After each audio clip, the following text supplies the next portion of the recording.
Hello, Ben Mankiewicz with you. Welcome to TCM. We're in the midst of a lineup of political thrillers where the enemies are the Nazis.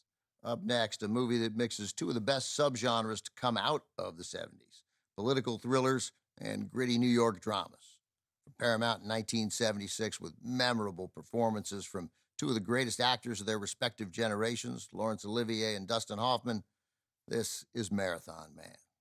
Hoffman is Babe, a long-distance runner and graduate student, lives in a rough Manhattan neighborhood.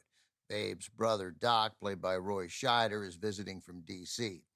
Babe thinks Doc works for an oil company, but Doc has some serious secrets. He's caught up in a shadowy plot involving diamonds stolen by Nazis from concentration camp victims.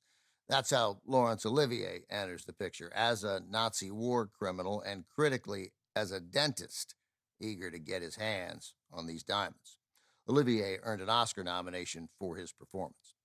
Most political thrillers from the 1970s are shaded by the deep public cynicism and suspicion of government that fell over the country in the wake of the Watergate scandal. Marathon Man is different. There is corruption, but its story primarily addresses the ghosts of World War II and the lingering paranoia that Nazi-styled fascism hadn't been totally defeated.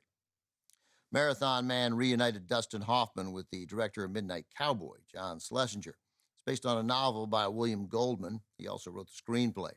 Goldman, an Oscar winner 6 years earlier for his Butch Cassidy and the Sundance Kid screenplay, had a productive 1976.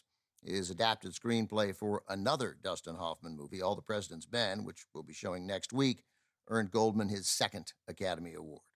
From 1976, also with William Devane and Marta Keller, this is Marathon Man.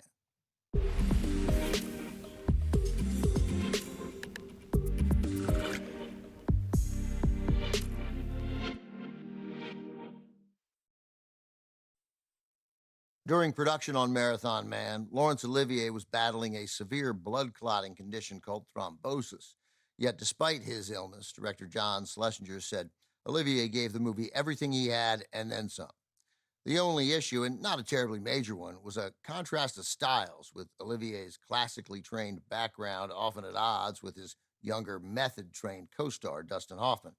Schlesinger recounted how their techniques clashed while filming their unforgettable dental torture scene. Olivier had prepped extensively for the scene, meticulously practicing the line, "Is it safe?" every possible way. Hoffman chose a more manic approach to the scene. By design, Hoffman didn't sleep for 2 days. When John Schlesinger saw the rushes, he knew he had to reshoot Hoffman's close-ups. Hoffman was so wiped out, his eyes seemed dead and lifeless. Schlesinger broke the news to Olivier, who, obviously exasperated, replied, "Oh, why doesn't he just act?" That line has been repeated and bastardized often, including by me, usually to have it said by Olivier directly to Hoffman. "Old boy, why don't you just try acting?" Now, it is funnier that way, though it makes their conflict seem more significant than it was. Much more likely is that Olivier was frustrated at having to reshoot a particularly emotional scene, and like a million actors before him and since, griped his resentment to his director, who, by the way, was also English and would have instantly understood Olivier's joke.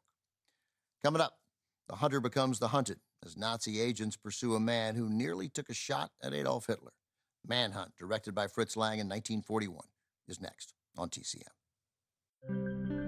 Next on TCM, Manhunt, then 36 Hours, and later, Eye of the Needle. TCM is hanging by a thread tonight.